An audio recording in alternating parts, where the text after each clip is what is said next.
On est dans 2 Timothée, au chapitre 2. Et puis, vous savez, je suis un amateur de pêche. Hein? Je pense que plusieurs sont au courant de ça. Puis, merci Michel. J'écoutais une vidéo, puis ça m'arrive d'écouter des vidéos de pêche. Non seulement j'aime pêcher, mais j'aime ça écouter des vidéos de pêche. Puis je regardais une vidéo, puis il y avait un tournoi des tournois d'achigan. Aux États-Unis, c'est très populaire, ça. Il y en a ici aussi, là. Puis il y a des grosses bourses. Genre, là, des bourses, là, de 100 000 $. C'est pas exceptionnel, là. Tu sais, c'est pas des farces, c'est un tournoi de pêche, puis le premier prix, c'est 100 000 $. Puis là, il montrait un gars qu'il avait mis des gros plombs comme ça à l'intérieur des poissons, parce que c'est jugé selon le poids. Puis là, c'était en temps réel, là. Il montrait le gars quand ils ont commencé à ouvrir les poissons devant lui, puis tu voyais la face. Comment il était rouge. Rouge de honte. Rouge de honte de s'avoir fait prendre. Pas nécessairement rouge de honte d'avoir fait ce qu'il a fait. Mais je pensais à ça en regardant le passage qu'on est en train de regarder ensemble dans 2 Timothée, parce que ça nous parle justement de ça. Et j'ai mis comme titre un homme approuvé qui n'a pas honte. C'est quelque chose quand on y pense. Dieu nous avertit de faire bien attention de ce qu'on fait, comment on le fait, pour ne pas avoir honte. Puis je vais vous dire, moi personnellement, ça m'est arrivé probablement plus souvent, j'oserais le dire, d'avoir honte des fois, d'avoir fait de quoi, de dire, ouais, je pense que là, j'ai manqué une bonne occasion de me taire, ou bien une bonne occasion, tu sais. Moi, je pense que vous ne devrez pas être le seul. Des fois, on dit, ouais, là, je l'ai manqué, ça, là. J'aurais pas dû, j'ai pas fait ça comme il faut. Peu importe. Et si c'est envers quelqu'un d'autre, ben là, c'est le temps d'aller voir la personne puis demander pardon. Ça, ce qui est très bien, d'ailleurs, à faire de temps en temps. Mais des fois, c'est tout simplement avec Dieu qu'il faut qu'on règle ça. Puis, heureusement, Dieu, il est miséricordieux. Hein? Il est lent à la colère. Il est riche en bonté. Puis, je reviens souvent là-dessus. Les mercredis soirs, on en parle depuis longtemps. Je suis content que Dieu est comme ça, parce que ça ferait longtemps qu'il m'a remis de côté. Mais Dieu, il est comme ça. Mais par contre, il nous encourage, il nous exhorte à faire des efforts pour pas se retrouver un jour à avoir honte devant lui. Moi, je sais bien, quand je fais quelque chose, j'aime aussi bricoler, vous savez ça. Je me considère pas un menuisier, mais je suis un bricoleur, mais j'ai fait beaucoup de menuiserie dans ma vie. Puis j'aime ça, faire des choses qui sont belles. Puis je réussis pas toujours. Hein? Vous savez comment c'est, des fois on manque notre coup. Mais j'aime ça. Puis j'aime ça quand c'est beau, puis c'est bien, puis c'est apprécié, puis c'est comme, hey, l'ouvrage bien fait. Puis de l'autre côté, quand je me plante, ben je dis, ouais. J'espère que personne ne va voir ça. Hein? Dieu nous parle en ces termes-là, en ce qui concerne notre service, notre relation avec Dieu, la vie chrétienne, puis dans le passage qu'on est en train de voir, Paul exhorte Timothée à faire tout ce qu'il faut faire. Il l'encourage à bien faire. Il a pris plusieurs images dans le chapitre 2 de 2 Timothée. On en a vu quelques-unes déjà il y a quelques semaines. On va en revoir d'autres. Et puis, des images, parce que j'aime toujours aimer ça, que Dieu nous traite comme ça. Il nous montre des images. Je dis souvent ça, ça prend des dessins pour quelqu'un qui est sans dessin. Hein? On fait une image, un dessin, ça aide à comprendre. Puis Dieu nous fait des dessins, des images, pour qu'on comprenne des choses. Puis un peu comme Luc disait tantôt, il les répète souvent. Il répète souvent les choses on dirait qu'ils sont durs à rentrer. Fait que ce genre de choses-là, c'est répété, puis les images, il emploie une image, puis une autre image, puis une autre image, puis pour à peu près tout dire la même chose, pour encourager Timothée, pour encourager tous ceux qui servent, pour encourager tous les chrétiens à servir fidèlement, avec intégrité. Puis ces passages-là, avec les images qui sont employées, nous enseignent ça. Et la première image qu'on regarde ce matin, c'est l'image d'un athlète. Au verset 5, Ça dit, l'athlète n'est pas couronné s'il n'a pas combattu suivant les règles. Hein? Pensez à notre gars du tournoi de pêche. Hein? Il y a pas eu, il aurait pu, puis dans ce que j'ai lu, là, ce qui est plus vraiment, tout le poids que le gars il avait ajouté dans ses achigans, là, je me souviens plus combien ça faisait au total, mais s'il n'avait pas fait ça, il gagnait quand même le tournoi. Imaginez-vous. Il gagnait quand même. Quand j'ai dit ça, je dis, ben, j'ai mon voyage, hein? Il aurait pu gagner quand même le tournoi. Et c'est une image que Paul emploie souvent, le monde des athlètes, puis là, comme les stades, par exemple, c'est ça que ça dit là. Dit, l'athlète, pas dans ce passage-là, mais ça en parle dans d'autres passages, dans Corinthiens 9. Ne savez-vous pas que ceux qui courent dans le stade? Puis les stades, à l'époque, il y avait beaucoup de grands stades. Il y en a même des vestiges qui restent encore aujourd'hui. Il y avait des jeux régionaux, soit olympiques, les jeux ismiques, pythiques, réméens, en tout cas, plusieurs qui correspondaient à différentes régions. Il y avait des grosses compétitions, puis là, ben, on a retenu maintenant aujourd'hui ceux d'Olympe, mais il y en avait dans différents territoires. Les jeux ismiques, entre autres, dans la péninsule autour de Corinthe, étaient très populaires à l'époque. Puis il y avait des règles très strictes. Les gens les connaissaient. Et c'était un peu comme aujourd'hui, c'était des jeux pour les spectateurs. Hein? On connaît ça aujourd'hui, il y a des sports de spectateurs, ça existe encore beaucoup, là. Les grands stades avec les grandes populations qui se rencontrent là, puis ils sont là en train d'encourager leur équipe ou bien les individus qui veulent, c'est dépendamment du genre de compétition. C'était comme ça dans ce temps-là aussi. Et c'est surprenant, mais il y a vraiment beaucoup de similitudes, là. Il n'y a pas beaucoup de choses qui ont changé entre ce qui se passait à cette époque-là et ce qui se passe aujourd'hui. Puis on nous dit que les Grecs prenaient ça vraiment très, très au sérieux, les compétitions. Il y avait des règles très strictes. Et puis, il fallait premièrement, les compétiteurs devaient être citoyens de leur pays ou de leur région, avoir une bonne réputation, suivre les standards précis dans leur préparation. Si un athlète faisait défaut de quelque manière que ce soit, il était disqualifié, il ne pouvait pas participer. Puis si un athlète avait déjà gagné une couronne, puis on savait qu'il avait fait de quoi qu'il n'était pas supposé, on lui enlevait. Et je trouve ça intéressant parce que c'est semblable à ce qui s'est passé. Moi, la première chose qui me vient à l'esprit quand je dis ça, c'est Ben Johnson. Je ne sais pas si vous vous souvenez de lui. Hein? Moi, je me souviens beaucoup de Ben Johnson pour quelques raisons. Premièrement, c'était un phénomène. Hein? En 87-88, il avait gagné les championnats mondiaux. Il a gagné la médaille d'or aux Olympiques dans le 100 mètres. Vous savez ce qu'ils disent du 100 mètres aux Olympiques. Hein? Les gens l'appellent le dieu du stade. C'est pas quelque chose que nous, on dirait, là, mais c'est comme ça qu'ils parlent du 100 mètres comme étant tellement... C'est comme la compétition qui dépasse toutes les autres. Puis il avait battu des records. Puis je me souviens même, parce que j'étais pasteur à Québec dans ce temps-là, puis je me souviens clairement, j'avais utilisé Ben Johnson comme exemple avec quel modèle, avec les passages bibliques, qu'est-ce que la Bible parle de s'exercer, etc. Quand 2-3 jours plus tard, il passe des tests positifs de stéroïdes, puis on lui enlève sa médaille d'or. Hein? Ça, c'était comme... Tout un scandale à cette époque-là. Je pensais à ça en lisant ce passage-là. Quand on participe à un sport, si on ne suit pas les règles, on perd tous les avantages qui pourraient venir avec. Puis les avantages dont il est question ici, là, on parle de médailles, de couronnes, de gains monétaires. Hein, c'est les genres de choses dont on parle. Puis là, Dieu prend ça, puis il applique ça à notre vie chrétienne.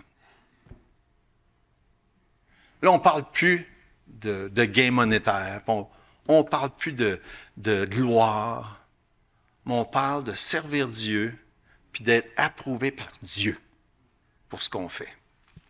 Fait que toutes ces images-là sont là pour nous apprendre, pour nous enseigner, pour nous encourager, pour nous exhorter à bien faire. À bien faire. Puis il y a un autre élément intéressant dans le verset 5, ça dit « L'athlète n'est pas couronné s'il n'a pas combattu suivant les règles. » On parlait de suivre les règles, mais l'aspect de couronner qui était quelque chose d'important à cette époque-là, puis qui l'est encore aujourd'hui. Et c'est un peu semblable à ce qui se passe aujourd'hui. Lorsque les compétitions étaient terminées, les athlètes paradaient devant le monde et on leur remettait des couronnes, puis aux grands applaudissements de tous les gens qui étaient dans le stade. Et il y a cet élément-là qui aussi est important dans le texte, l'aspect du couronnement qui pourrait apporter tout le reste, la gloire, etc. Et Dieu veut qu'on comprenne une chose bien importante avec tout ça. C'est que suivre les règles, c'est facile quand on est devant tout le monde, hein, puis tout le monde regarde. Mais par exemple, celui-là qui fait le marathon, puis qui court pendant, je sais pas combien, c'est combien, 26 kilomètres, c'est ça, un marathon, je me souviens pas. 42, donc, en tout cas, 42 kilomètres. Il n'y a pas toujours quelqu'un qui a les yeux dessus. Quand quelqu'un est en quelque part ailleurs, puis il y a cet élément-là du couronnement, que c'est facile de suivre toutes les règles quand tout le monde regarde, mais de suivre les règles quand c'est pas tout le monde qui regarde. C'est ça que Dieu veut nous aider à comprendre jour après jour après jour, de suivre les règles, quelques règles que ce soit. Vendredi matin passé, dans nos rencontres à Cleveland, le vendredi matin, c'est une journée de travail, on commence avec le culte le matin, puis un message, puis c'est toujours, c'est un des membres du conseil, la plupart du temps, là, qui partage, puis c'était le pasteur Tom Thompson, que ça fait, depuis que moi je suis au conseil, là, que je le croise, puis un homme coloré, avec, j'ai beaucoup aimé l'entendre, c'était la première fois que je l'entendais. Et puis, il a pris une illustration que je trouvais intéressante, puis il utilisait un mot en anglais que j'ai jamais été capable de traduire comme faut en français. C'est le mot en anglais character. Puis je sais qu'il y a des gens qui sont anglophones dans la salle. En français, ça dit pas la même chose qu'en anglais. Parce qu'en anglais, ça veut dire vraiment ce qui fait la qualité d'une personne. Puis en français, c'est plutôt le tempérament dont on parle. Fait que j'ai cherché, j'ai fouillé, puis il n'y a pas vraiment, je n'en trouve pas de mots. Puis la plupart du temps, quand j'essaie de traduire ça dans ma tête, le mot character en anglais, je prends le mot intégrité en français. Puis dans ma tête, là, c'est comme ça traduit bien le sens de ce mot-là quand on utilise ça en anglais. Tout ça pour vous dire, je voulais citer ce qu'il avait dit, mais ça ne dit rien autrement. Il a dit une petite phrase bien simple que je trouvais bonne. Il a dit « Character is what you are when no one is looking ». Pas la première fois que j'entends quelque chose dans ce genre-là, mais je me disais « Ouais, ça c'est bon. » Hein? Puis pour ceux qui ne comprennent pas l'anglais, l'intégrité, parce que c'est le meilleur mot que j'ai trouvé, c'est ce que vous êtes quand personne ne regarde. Et puis là, j'ai réfléchi là-dessus, moi. Puis je me dis, ah, ouais, c'est vrai. Telle affaire. J'ai pas... Comment je suis, moi, dans telle ou telle situation, quand personne regarde? Et il y a tellement d'exemples que je pourrais donner. Puis même cette semaine, parce que justement, Dieu me parlait là-dessus, j'ai eu une couple d'expériences comme ça. Ouais, c'est vrai, un peu, oups. J'étais tenté de faire de quoi? Il n'y a pas personne qui regarde, mais Dieu sait, lui-là. Là. Comment je suis, moi? Qu'est-ce que je vais faire? Qu'est-ce que je vais décider? On pourrait appliquer ça à tellement de choses. Devant la télé, devant l'ordinateur, à la maison, dans l'auto, en famille. Des fois, que ce soit quand ton mari ou ta femme n'est pas là ou ne regarde pas. Ou encore, quand tu es juste avec ta famille, quand les portes de la maison sont fermées, puis il n'y a pas personne d'autre qui regarde. Hein? C'est ça, des bonnes réflexions à faire. Quelle sorte de personne que je suis quand il n'y a pas personne d'autre qui regarde? En tout cas, c'est quand il dit de courir ou de participer en suivant les règles, c'est sous-entendu, ça. Parce que c'est clair que si tout le monde regarde, ben, on va le faire, hein, comme il faut. Mais quand personne ne regarde, comment est-ce qu'on fait? Est-ce qu'on suit toutes les règles, comme Dieu nous dit, qu'on devrait faire? C'est ça que la Bible nous enseigne. Puis, avec ça en tête, le fait que Dieu regarde tout le temps, même quand personne d'autre regarde. Fait que l'image d'un athlète, la prochaine image, c'est celle du cultivateur dans le verset suivant. La laboureur qui peine doit être le premier à recueillir le fruit. Et il y a l'exemple d'un laboureur ou d'un cultivateur revient très souvent dans la Bible. Il y a tellement de passages, je pourrais pas toutes les prendre comme exemple ce matin, mais par exemple, quelques-uns dans 1 Corinthiens chapitre 3, on parle de l'Église comme d'étant un champ, puis que chacun d'entre nous, on a une tâche, ça peut être d'arroser, ça peut être de planter, ça pourrait être de labourer, ça pourrait être de récolter. On a tous des tâches différentes, puis vous savez qu'est-ce qui est particulier ou intéressant à réfléchir, c'est que il n'y en a pas un de nous qui est capable de faire pousser des fruits. On ne peut pas faire ça. Il y a juste Dieu qui fait ça. On peut planter, on peut labourer, on peut semer, puis on doit tous participer d'une manière à l'autre à cette grande, grande tâche qui est l'œuvre de Dieu. Puis si on est un chrétien, si on est un enfant de Dieu, on est un ouvrier. Point à la ligne. Il y a des ouvriers qui sont à temps plein, il y en a qui sont rémunérés, il y en a qui ne sont pas, il y en a qui sont à temps partiel. Il y en a de tous les genres, mais chacun d'entre nous, on fait partie de ce que ça dit là, d'être un laboureur, un travailleur ou quelques autres tâches qu'on pourrait être en train de faire. Un cultivateur doit travailler et puis, on le voit dans d'autres passages, si on n'est pas en train de s'occuper du champ, c'est pas long que, c'est quoi, ça vient en friche, hein? C'est les mauvaises herbes qui prennent le dessus. Il faut, Salomon en parle dans Proverbe chapitre 24 de ça. Il dit, j'ai passé près du champ d'un paresseux, près d'une vigne d'un homme dépourvu de sens. Voici les épines, ils croissaient partout, les ronces couvraient la surface. Et il continue comme ça. On est tous capables de dire la même chose. On a déjà vu quelque chose comme ça. Mais tout ça s'applique sur le plan spirituel. Tout ça s'applique dans l'œuvre de Dieu. Puis le ministère, l'œuvre de Dieu, c'est comme l'agriculture. C'est un travail constant, puis ça prend plusieurs différentes tâches à accomplir.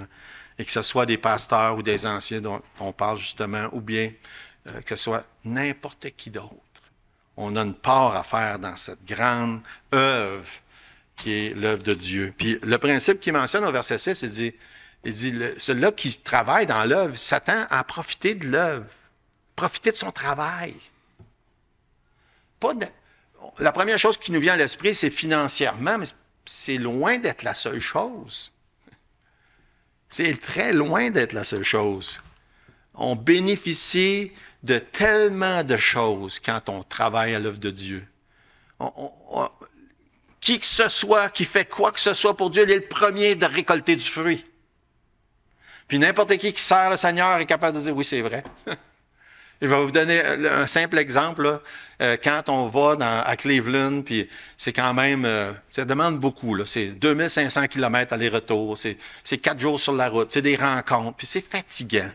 C'est fatigant, physiquement, là. Mais c'est tellement une grande bénédiction. J'en récolte du fruit. Et qui que ce soit qui est impliqué à servir Dieu va pouvoir dire la même chose. Tu es le premier à récolter du fruit. Quand tu as le privilège de conduire quelqu'un au Seigneur, quelle bénédiction, quelle joie que ça procure.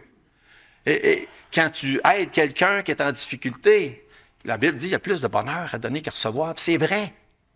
Il y a beaucoup de gens qui ne réalisent pas que c'est vrai, ça. Je trouve ça aberrant des fois. Il y a plus de bonheur à donner. On récolte du fruit. Et il y a tellement d'autres exemples qu'on pourrait prendre. C'est ce que ça dit. Et c'est une grande bénédiction de collaborer, de labourer, de semer, on récolte quelque chose automatiquement. Maintenant, la récolte, par exemple, puis la Bible en parle, elle ne se fera pas nécessairement tout de suite. Puis le fruit, on ne le voit pas toujours, immédiatement. Des fois, ça prend des années. Puis d'autres fois, on va le voir juste rendu au ciel. C'est ce que la Bible nous dit. On va voir juste rendu au ciel des fois, le fruit. Mais quelle joie, quel privilège que Dieu nous fait de dire, le laboureur, c'est le premier à récolter du fruit. Et j'espère, je prie, que vous puissiez expérimenter ça souvent, ce grand privilège-là de récolter du fruit en servant le Seigneur. Et c'est tellement une joie, un privilège. Prochain exemple qu'il utilise, celle d'un ouvrier, puis c'est un peu avec ça que j'ai commencé tantôt. Verset 15. On a vu les autres versets entre quand on a passé une autre fois. Verset 15, ça dit « Efforce-toi de te présenter devant Dieu comme un homme éprouvé, un ouvrier qui n'a point à rougir, qui dispense droitement la parole de la vérité. » L'ouvrier dont il est question dans ce verset-là, c'est les gens qui étaient engagés à la journée. Pas de syndicat, pas de sécurité d'emploi. Leur seule sécurité d'emploi, c'est qu'ils aient bien fait le job. Et que là, ils se faisaient réengager par après. C'est vraiment le concept, c'est ça. Là. C'est un journalier, quelqu'un. Il y a d'autres passages dans la Bible qui nous parlent de ça, comme l'ouvrier de la dernière heure, par exemple. Hein, ils sont là, on leur demande, veux-tu venir travailler, puis ainsi de suite, puis le lendemain, ça recommence. C'est ça qui est l'expression là, un ouvrier qui n'a pas à rougir. Puis dans la première partie du verset, ça dit « Efforce-toi ». Des fois, je me dis, je pense qu'on a un peu une aversion à l'idée de faire des efforts. Pour toutes sortes de raisons. Entre autres, ça peut être une malformation à cause qu'on sait qu'il n'y a pas d'effort à faire pour le salut. À cause qu'on sait qu'il n'y a pas d'œuvre à faire, puis que c'est par la grâce. Et ça peut continuer dans le reste de la vie chrétienne. Puis, il y a beaucoup d'autres passages qui nous parlent de l'esprit versus la chair. Puis on sait que c'est pas par la chair qu'on peut faire l'œuvre de Dieu, mais ça dit de s'efforcer. Ça dit de s'efforcer. Et ça dit ce que ça veut dire.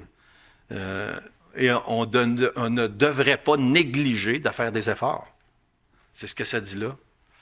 Puis il y a plusieurs passages, comme dans 1 Corinthiens 3, ça dit qu'un jour, ce qu'on aura fait pour le Seigneur va être passé au test du feu.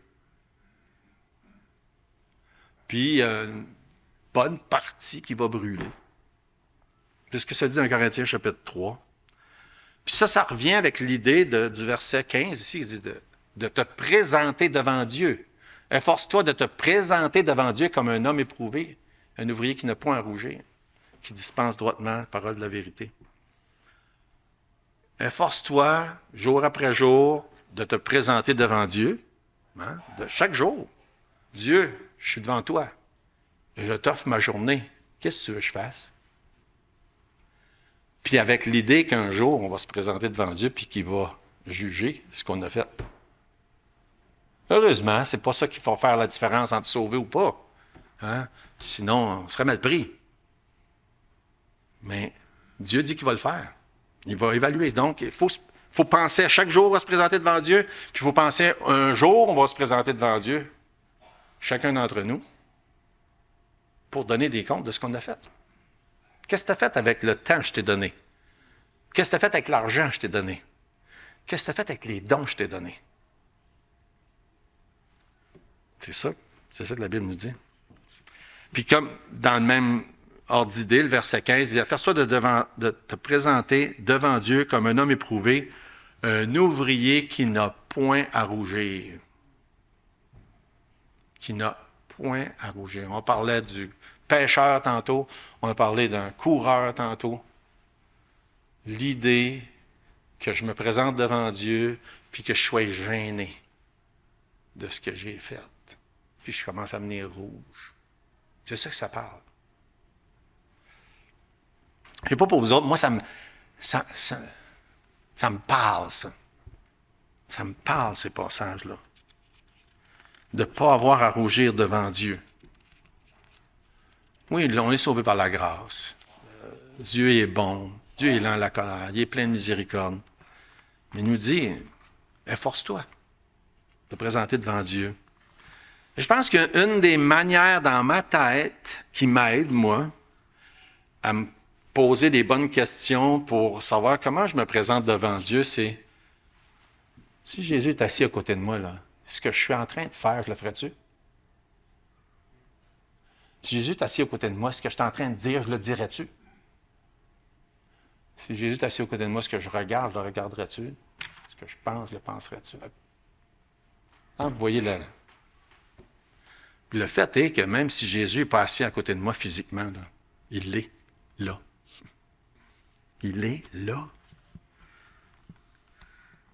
Est-ce que ce que je dis, ce que je pense, ce que je vois, ce que je fais me ferait rougir? Ben, c'est ça que ça parle. Et ça parle de ça d'une manière générale, mais aussi de manière bien spécifique dans la fin du verset 15, en parlant à Timothée de sa manière de dispenser de la parole de Dieu. Et le mot dispenser, c'est comme l'image, c'est d'un boucher là, qui découpe de la viande, puis qui a telle coupe de telle manière, puis de telle manière, puis si c'est bien faire, ça va faire des bonnes coupes de viande. C'est un peu ça l'image de ce mot-là.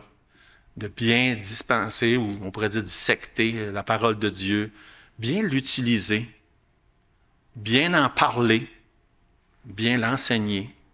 Oui, ça s'applique principalement à Timothée et à ceux qui enseignent, mais c'est pour tout le monde aussi. Pour chacun d'entre nous, est-ce qu'on prend la parole de Dieu comme des fois on entend, ou on prend un verset, c'était là pour s'en servir comme flèche à quelqu'un, ou pour, d'une manière très banale, répondre à une question sans jamais avoir pris le temps d'étudier, puis de lire, puis de regarder le contexte, puis de se poser les bonnes questions.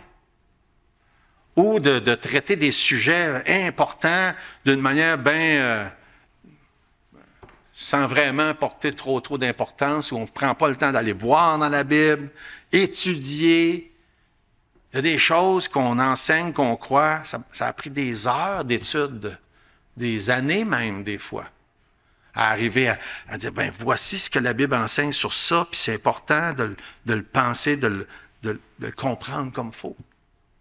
C'est tout ça qui est inclus dans la notion de bien dispenser la parole de Dieu, de ne pas prendre ça à la légère. C'est tellement, tellement important pour qu'un jour, pas avoir à rougir, dire, ah ben là, écoute, tu m'as manqué pas mal, là. Tu as dit ci, puis regarde, c'est pas ça que ça veut dire. Puis tu as même enseigné ça. C'est ça l'idée, là. C'est sérieux. Mais comme je dis, c'est pas juste réservé à ceux qui enseignent. Chacun de nous, on doit bien dispenser la parole de Dieu. Peu importe où est-ce qu'on en est dans notre service chrétien. On ne peut pas prendre... Je me souviendrai toujours, dans le début de ma vie chrétienne, j'étais avec Daniel Séguin. On était chez quelqu'un en train de témoigner. Quelqu'un me pose une question. Je réponds n'importe quoi parce que je savais pas la réponse. Puis je me suis dit, je vais avoir de l'air plus intelligent si je dis quelque chose. Puis que Daniel, après ça, dit, Mario, pas ça que ça veut dire. Ça a été une très, très bonne leçon pour moi, dès le début. De ne pas faire ça. Puis de ne pas avoir peur de dire, je ne le sais pas. On paraît bien plus intelligent quand on dit à quelqu'un « je ne sais pas » que quand on dit n'importe quoi. Je pense que vous le savez. Fait que Dieu nous dit, oui, efforce-toi de te présenter devant Dieu comme quelqu'un d'éprouvé. Puis le mot « éprouvé », c'est la même chose que le mot « approuvé » en passant. Parce qu'éprouvé, ça veut dire qu'il a passé le test. Donc, il est approuvé en même temps. C'est ça que ça veut dire, le mot. Pour ne pas avoir de l'air niaiseux. C'est ça que ça veut dire. Puis, lève ma main, j'ai déjà eu de l'air niaiseux plus qu'une fois. Ça fait penser à le président de la mission aussi partageait quelque chose la semaine passée. Il partageait que dans le mois d'octobre, sa cédule était tellement remplie. Il dit qu'il allait être dans le bureau juste 3 jours pendant tout le mois d'octobre. Tellement il est occupé, puis il est ici, puis il est là, puis il va prêcher ailleurs. Puis... Il dit, priez pour moi. Pour que je ne sois pas juste occupé. J'ai dit, ouais, j'ai besoin de ça, moi aussi. Ça m'est arrivé plus qu'une fois de remplir ma cédule, moins maintenant qu'avant, d'être occupé. Occupé. Ah, je suis occupé. T'es occupé. Moi, mais occupé à quoi? Pourquoi? Être occupé, Dieu ne nous a pas demandé d'être juste occupé. L'idée, c'est que qu'est-ce qu'on fait vale la peine d'être fait. Puis que quand ça va être mis dans la balance, que ça ne soit pas juste du bois, du foin puis du chaume. J'étais occupé. J'ai fait du bois, du foin puis du chaume en masse. Mais quand ça parle d'un Corinthiens 3, il parle de l'or, l'argent, des pierres précieuses, comme étant ce qui reste, comme image de ce qui dure. En tout cas, je trouvais ça bon, ça m'a fait du bien d'entendre ça. Dieu ne va jamais juger la quantité de choses qu'on a faites ou le temps qu'on a été occupé, mais il va juger le genre de choses qu'on a faites. Est-ce que j'ai fait des choses juste pour moi? Est-ce que je l'ai fait pour ma gloire? Est-ce que je l'ai fait pour Dieu? Est-ce que c'est des choses qui vont avoir une valeur dans l'éternité? Est-ce que ça va avoir été fait selon les règles, droitement, etc., etc., etc.? Ou est-ce que je vais être un ouvrier approuvé, qui a fait les choses comme il faut, ou je vais être un ouvrier qui va avoir honte, qui va rougir, parce qu'il a perdu son temps. Et perdre son temps, là, ça peut vouloir dire, entre autres choses, pratiquer une religion, faire des bonnes choses, des fois, mais qui ne sont pas faites pour les bonnes raisons ou de la bonne manière. Un homme approuvé, puis dans les versets, autour du verset 15, il parle de une des choses qu'il donne comme point de référence, il dit, rappelle-toi, verset 14, ces choses en conjurant devant Dieu qu'on évite les disputes de mots. Ouais, c'est pas en gagnant des arguments qu'on va nécessairement avoir accompli quelque chose qui a de la valeur pour Dieu. Les disputes de mots. Puis au verset 16, il rajoute des discours vains et profanes. Puis dans l'exemple qu'il donne de discours vains et profanes, il parle de c'est quoi, Hyménée, c'est Hyménée et Philette. Je m'en a dit Hyménée et Alexandre d'ailleurs, c'est ça, mais Hyménée et Philette. Puis eux, dans leur discours, ils avaient commencé à partir une idée différente au sujet de la résurrection. C'était un sujet important, la résurrection. Mais eux, ils n'avaient pas la vérité sur la résurrection. Et c'est majeur, ça. Puis il prend ça comme exemple. Puis il y a un détail qu'il mentionne qui est grave. Il dit,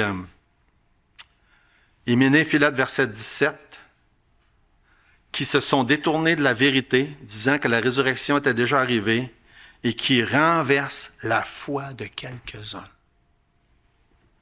Puis quand il parle d'être s'efforcer, d'être approuvé, un ouvrier qui n'a pas à rougir, qui dispense droitement de la parole.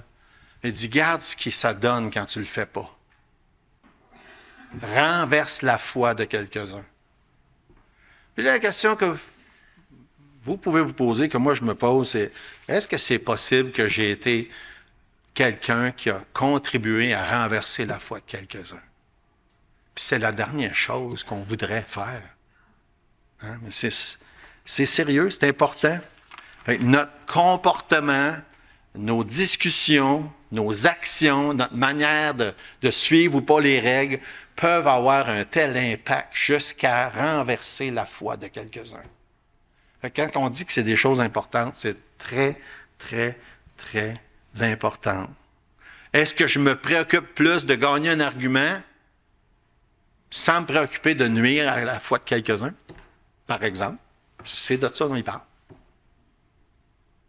Des fois, j'ai l'impression, puis je suis premier coupable d'avoir fait des discours vains, là, on jase des fois, puis on dit des platitudes quelconques.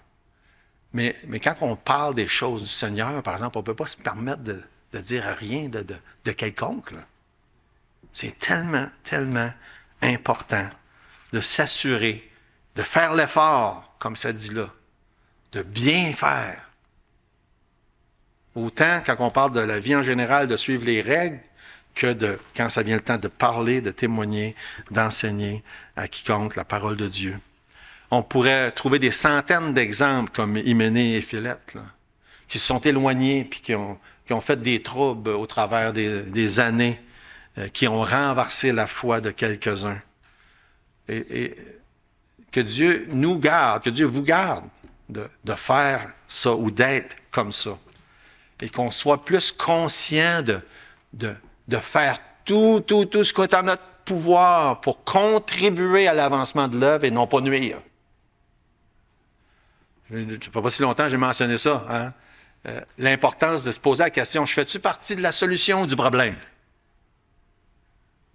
Si tout le monde se posait la question régulièrement, puis le prend en s'examinant, vous dites, ça irait tellement mieux. Hein? Des fois, on voit un problème, puis en critiquant, puis on contribue au problème. On va dire, j'ai vu le problème, qu'est-ce que je peux faire? Qu'est-ce que je peux faire pour contribuer? Et il y a tellement d'autres exemples qu'on pourrait dire qui se rattachent ou qui pourraient devenir des exemples de toutes ces choses-là dont il mentionne, dont il parle dans ce passage-là. Fait que ces images-là, que ce soit celles qu'on a déjà vues, on avait vu, attends un peu, j'essaie de me rappeler, ça fait 2 semaines. Je m'en rappelle plus. En tout cas, mais celle d'aujourd'hui, hein, qu'on parle de l'exemple d'un ouvrier, d'un athlète, d'un laboureur. C'est tous des exemples pour nous encourager, nous exhorter à bien faire.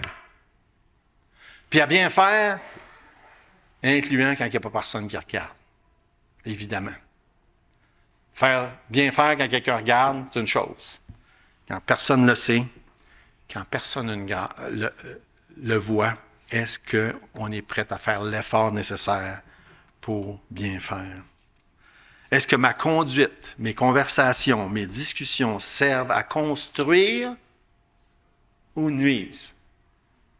J'aime beaucoup quand ça parle dans Éphésiens chapitre 4. C'est tellement, je me suis servi d'Éphésiens 4 plus souvent que n'importe quel autre passage pour exhorter, encourager, enseigner les gens. Puis dans le verset 29, ça dit d'avoir une manière de faire qui va communiquer une grâce aux autres. J'aime tellement cette expression-là. Est-ce que je suis intéressé à communiquer une grâce aux autres ou est-ce que ça ne me dérange pas? Puis en tout cas, je ne commencerai pas à vous prêcher. Éphésiens 4, là, il y a tellement de belles choses là-dedans. Est-ce que je suis intéressé d'avoir raison ou de faire que la gloire de Dieu soit manifestée? Est-ce que je suis intéressé à prouver un point au risque de nuire à la foi des autres? C'est toutes des bonnes questions qui viennent de ce passage-là. Et je relis verset 15 parce que c'est vraiment... le reste gravite autour de ça. Efforce-toi de te présenter devant Dieu comme un homme éprouvé, un ouvrier qui n'a point à rougir, qui dispense droitement la parole de la vérité. Si je devais choisir, est-ce que je vais choisir d'être approuvé par les hommes ou d'être approuvé par Dieu? On a souvent ce choix-là à faire. Être approuvé par les hommes, être approuvé par Dieu. Prions. Notre Dieu, merci pour ta parole, merci pour tes bienfaits, ton enseignement. Merci pour la grâce merveilleuse. Je te prie, Seigneur, que tu nous accompagnes aujourd'hui, chacun de nous, particulièrement dans les propos qu'on va avoir dans la réunion d'affaires, et que ton nom soit glorifié. Et maintenant, Seigneur, prépare nos cœurs pour ce temps devant toi, où tu nous as dit de refaire ce geste-là, de participer à la table du Seigneur. C'est le nom de Jésus, je te prie. Amen.